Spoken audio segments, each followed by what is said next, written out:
Good morning, folks. Well, I'm heading up here to the rapids to try another experiment this morning, and I smell a fire, a campfire.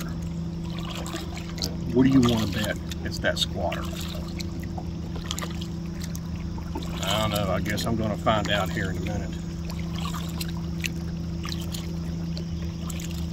But regardless, are you ready to run a gun? It's time for blast off. Let's go.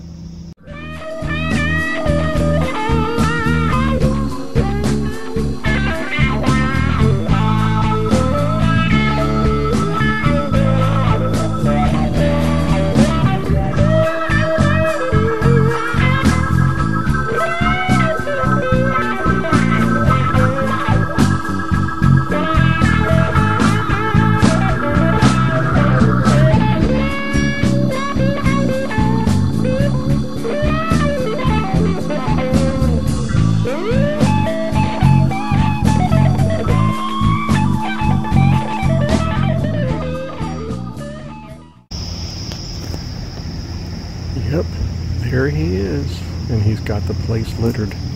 I mean, look at this, got blankets and stuff hanging from the tree, trash scattered everywhere.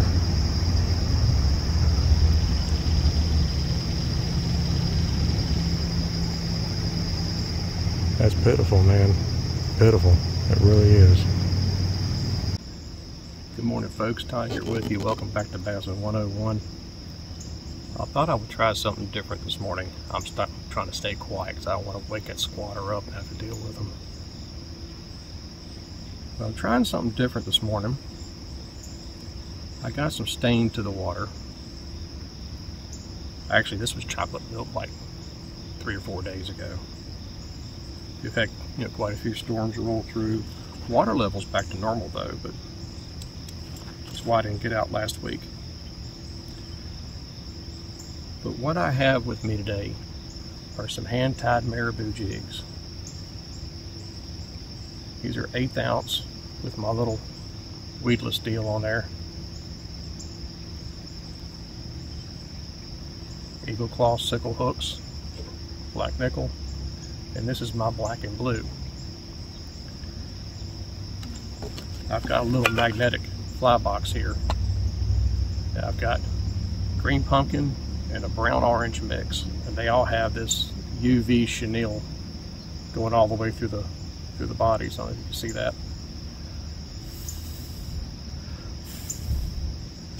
Makes it easier to close. That's a bad little deal right there. It's magnetic. I like that.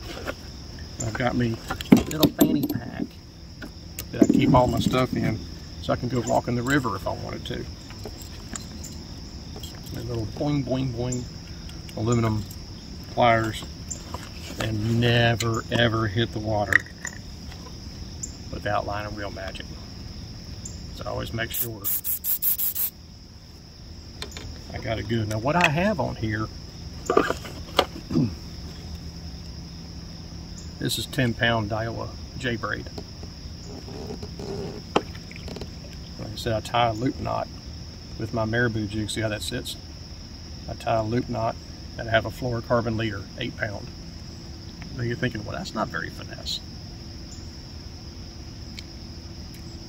But in reality, it kind of is. I can throw it through cover if I wanted to. But see how that body stays thick and comes into a tail? I tie these like you tie a hackle. I go around the shank so that my body stays bulky, but it gives me a really nice tail. And that tail just kind of opens up in the water when you fish like a crawfish. So you get like just a hint of that blue. Of course, to me, black and blue is what it is. But I've got maybe 1.5 foot of visibility. So I'm thinking black and blue is going to be the color for the day. Let me take my smart man glasses off here. But that's just how I look at it. So I'm up here at the rapids, and I'm going to give them a shot.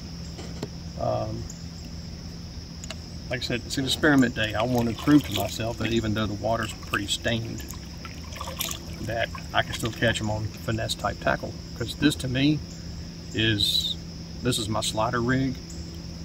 and I've kind of just beefed it up so I can fish Marabou jigs, because I actually like fishing these better than I do sliders. So let me go over the equipment so you don't think I'm nuts here. No, this is not retro, this is not vintage. This is a Daiwa Legalis. This is a 6-to-1 reel, so it's a little faster, so I can, you know, get the bait in quicker and get it out. And don't think I'm Rockefeller or nothing. This is a G Loomis IMX, 6.5 foot medium light, and I like it because it has a little bit shorter handle, so it's not so big and bulky. The way I picked this rod out, I just went to a local box store and didn't even look at the prices. I just started looking at rods and feeling them and doing the line clip trick I was telling you about to test the rod tip and all that stuff, and I was like, this is it right here. This is the perfect rod. And I flipped it over, and it's a G Loomis IMX, and the price tag was almost as much as my house payment. No, I'm just kidding, but it was very expensive. But I tell you what, this is the first G Loomis I've ever owned. I'm not saying I'm sold on G Loomis, but it is a very nice rod, and it's got good backbone, has a good soft tip, and it loads up really well. When I was using this for slider fishing, I could hook a 5-pound bass in a brush pile and get him right out. So it was, and that's with a 4-pound test. So that's a really good setup. So let's hit this sucker today, and maybe we'll learn something along the way. Let's do it.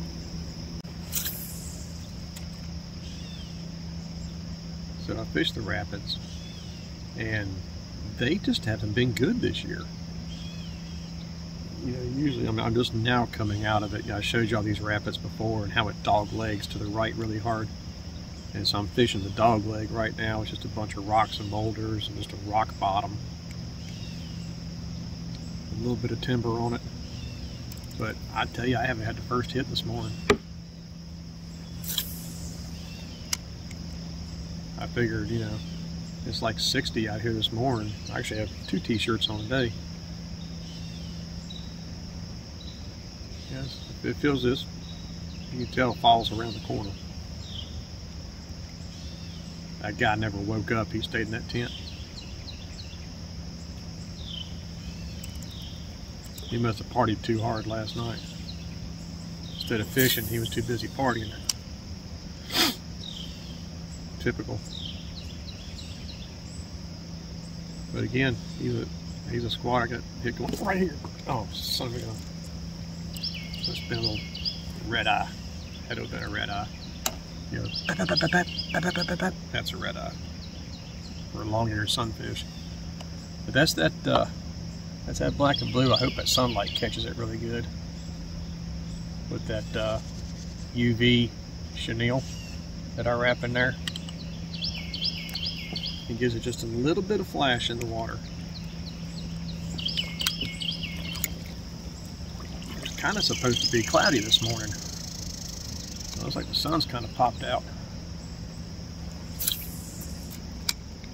But knock on wood, I haven't had this jig hang up yet today, so that's a good thing. I just thought I'd fish my way out of this slough and go ahead and hit a lot of the high spots I have on this run. This run is about maybe 5/8 of a mile from where I come out at the creek. And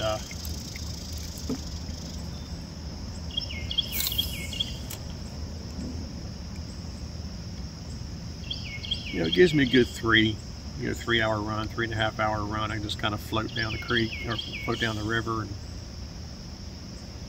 or even paddle to the what I call the high spots, or the places that I have definitely caught bass over time. But still stick with this black and blue Marabou jig. Like I said, I tie it to where it still stays bulky, right there in the middle. And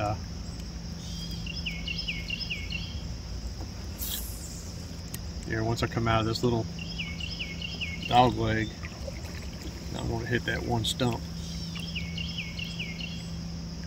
I told you all about. That You can almost guarantee at least one off of it. So I got a few taps on this thing. I was fishing my way down to the stump. I kind of stopped about right there's a freaking red eye hitting that thing. I stopped about maybe 100 feet above the stump, kind of fished some rock, and been getting a lot of little aggravating red eye taps. But this is that stump I've told you before that I can almost guarantee a bass off of it.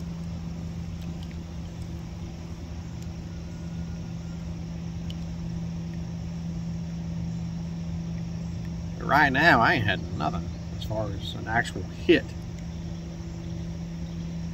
It's a bunch of little taps, which is, like I said, long-eared sunfish or red eyes. Yeah, it is a Marabou jig, so although I did tie them around 3.5 inches long. I was actually they're about 3.5 inches long, roughly. I was just trying to give them some length so that they're easier to see. It also gives them more of a fluid movement when you do them like that. Alright, so now I've come to the section of the river which I've shown y'all before. That's a clean water outlet. Right behind the water plant here. Really, if I drew a line from here to my house, maybe a half mile, I gotta drive all the way around to get to it. But there he is. I think it's a small mule. Oh my goodness. Yeah, it's a pretty decent one too.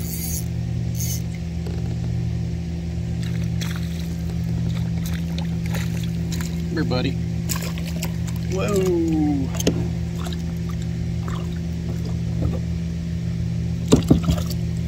Yes, sir.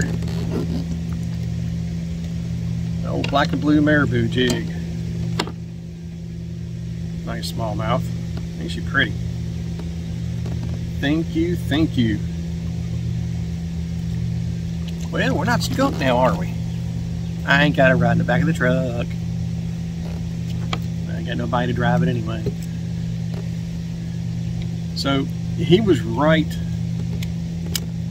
where the clean water kind of started mixing in with this stained, almost muddy water that we got. I'm going to reposition myself because smallmouth always pull me around this thing. The first cast on that, we just kind of loaded up on it. I just felt it swimming with it. So I'm going to reposition myself here. I usually have to use an anchor, but I don't think I'll need one today because the water is pretty calm. There's not a lot of current. I got an app on my phone that tells me the water level of the river. Oh, daggone, he dropped it. He had it, dropped it. Like I said, I got an app on my phone that tells me the water level. Last week I went to get up and I looked on that app and the water had shot up about 2.5 feet overnight. And I was like, yeah, I'm not going out. I don't like to fight current.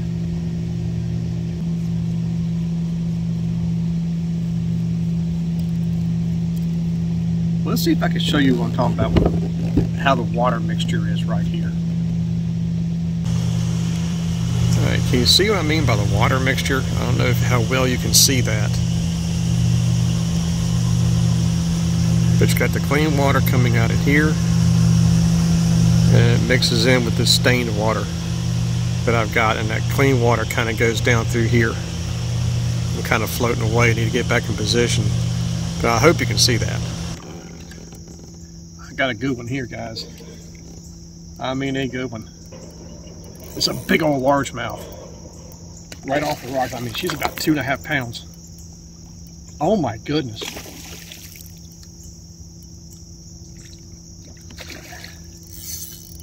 Good golly. Come on, baby. Don't you dare come off. Got her right off a rock in about 1.5 foot of water.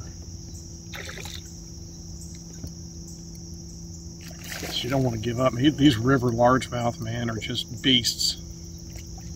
All she's ever bit, maybe 3 pounds. Oh, don't you do it. Don't you do it. Don't you do it. Come here, you little darling. Oh, man.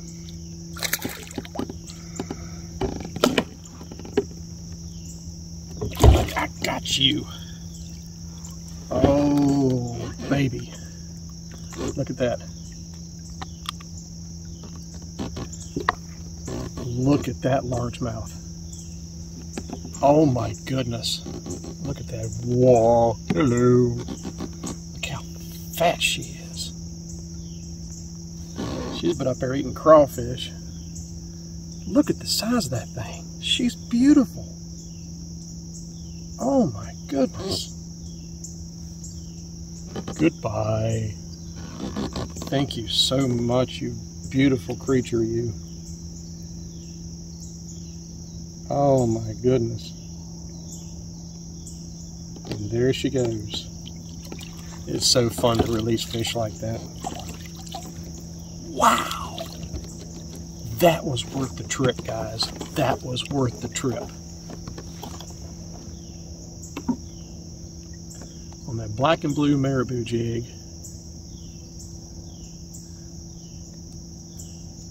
Wow. I ain't believing that. Even though I caught her, I ain't believing that. That's crazy. Wow. Thank you, Father. That was a beautiful fish. And to release them and just watch them just drift away. That's really something. What I've got here, I tie a loop knot. And it's the loop knot I showed you in the video on my knots. Because this actually works for fluorocarbon pretty good, as you can tell. Yeah, she was over 3 pounds. Wow. And on light tackle. Whew. Man. Feel like Jerry Reed. She wore me out. That's, man. I came right across the front of that rock I'm going right now. And man, she just pile drived it. I'm right here at the bridge. I showed you guys the bridge before. And I haven't set up on the corner of it yet, underneath it. I'm actually fishing ahead of it. And man, that's the biggest largemouth I've caught in this one little section right here. I'm just kind of slow. I'm fishing it similar to a slider. But I'm kind of, slow cranking it, but I'm kind of jigging it like a jig. And she just kind of loaded up on it. She was just there.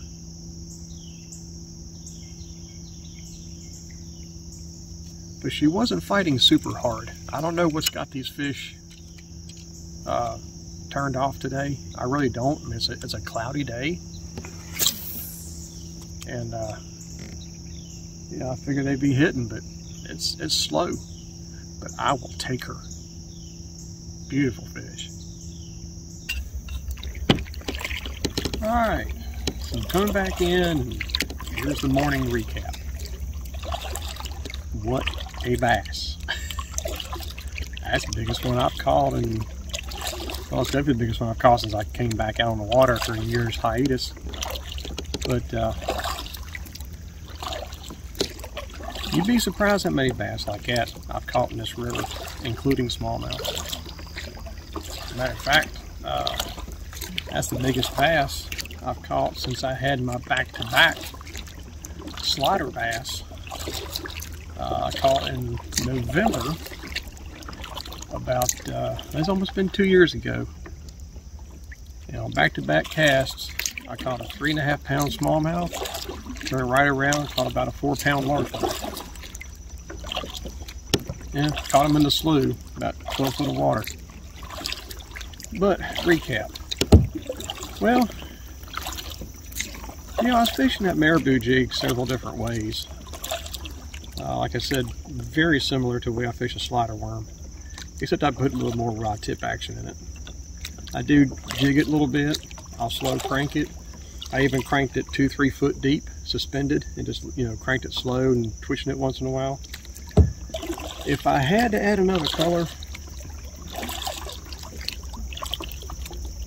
I've got some orange heads that I've done.